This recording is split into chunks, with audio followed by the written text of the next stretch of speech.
Hey everyone, settle in, grab your coffee, pray I do not spill mine because this week was uncomfortable. So instead of me explaining, I'm just gonna let you guys watch a couple clips from this week. If you also don't like the sound of barking dogs, go ahead and just skip the next 30 seconds. I am not used to spending so much time with myself, and it's a lot. Feeling a little bit anxious, having trouble settling down, trying to read out by the sun. It feels nice, it feels good, but it's definitely new for me. And it's only Monday. So it is Wednesday now, and although I didn't want to get out of bed today, I am starting to see how this morning routine is really helpful.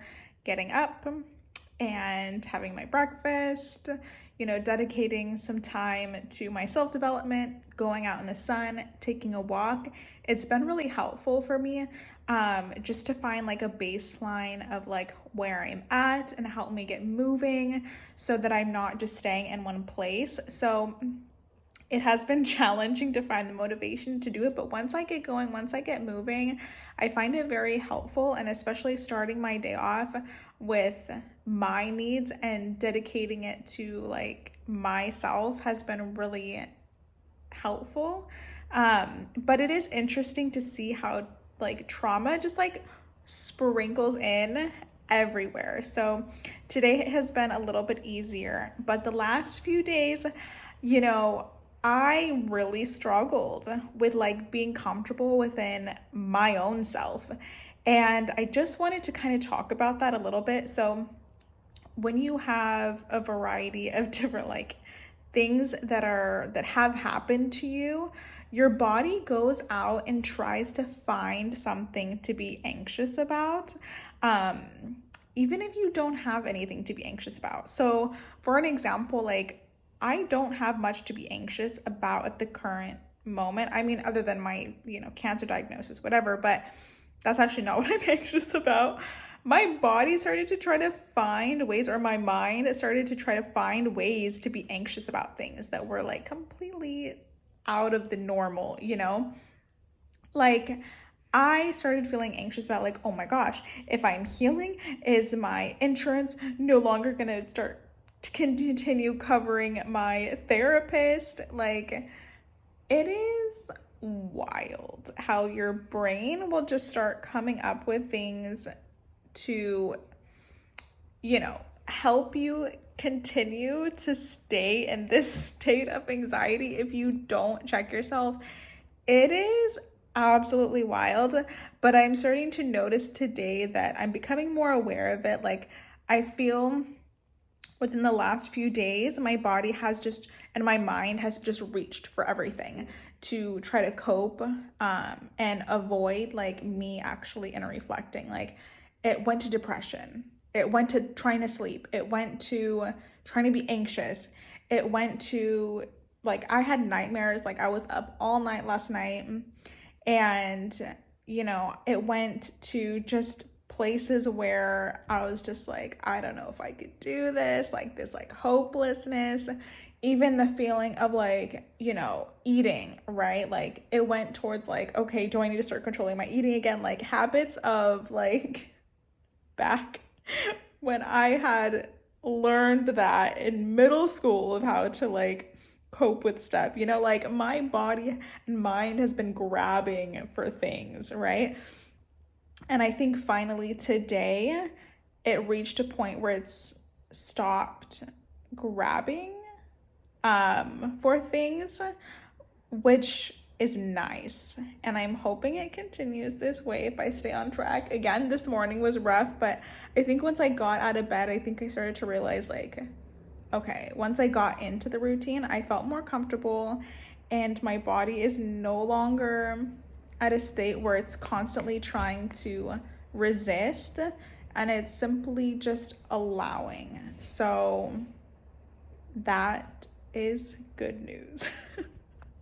All right, so as you guys saw at the beginning of the week, I was feeling very uncomfortable in my own skin, in my own body.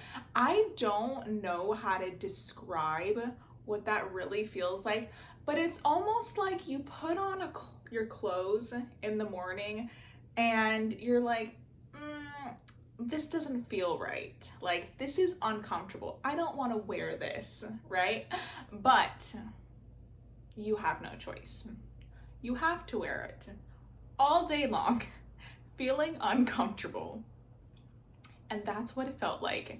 But I am happy to announce that today I am feeling better. I actually woke up wanting to wake up this morning. What? Who is this? Okay. As for my weekly goals, I am proud to announce that, yes, I accomplished my weekly goals. So that I am proud of myself for. I reached all of my goals.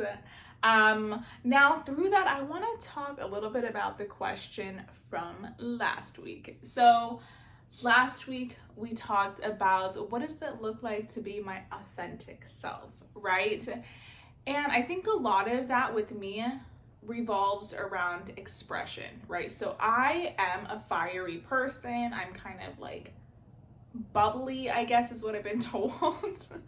I like to have fun. I like to be goofy. Like, that is who I am at the core. But the problem is that at some time in my life, that damaged my, I don't know, some type of like relationship or something that I had. I am still discovering that time of like what that fully looks like.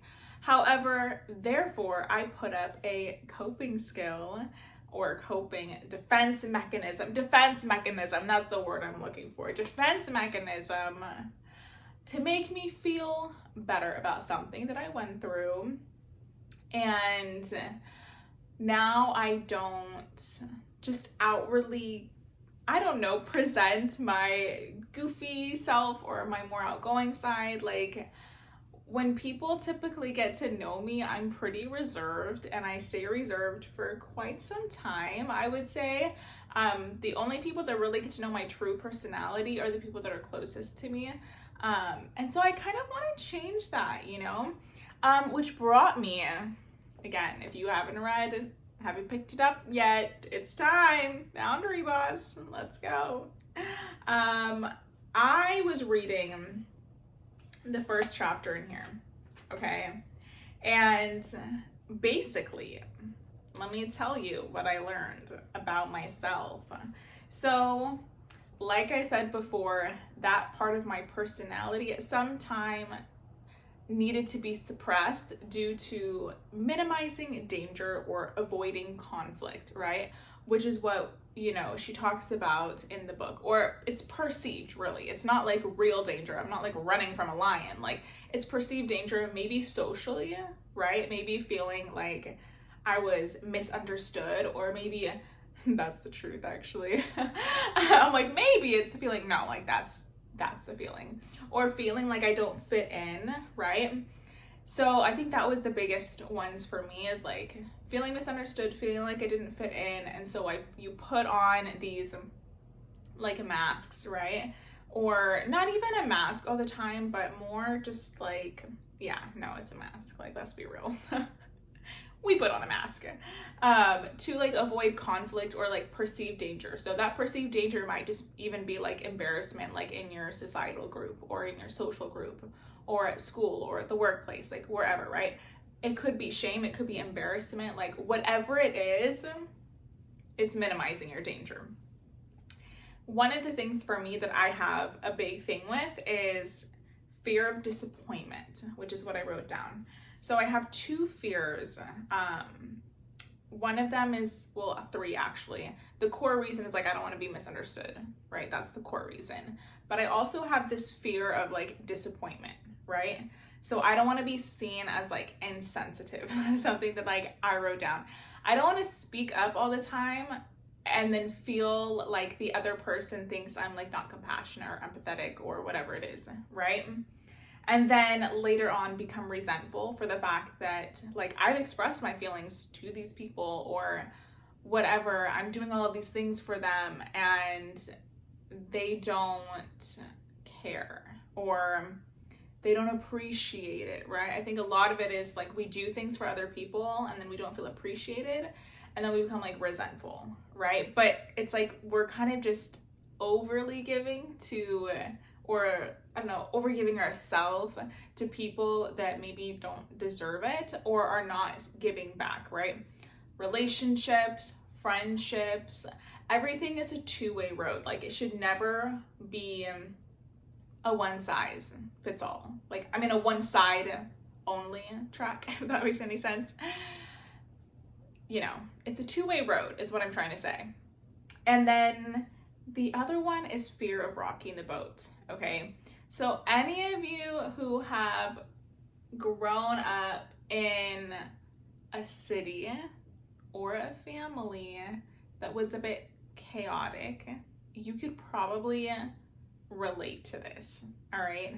So sometimes you don't want to say anything or like be a certain way to create an environment that might not be in your favor, or for me, it's like, I don't want things to explode in my face, right?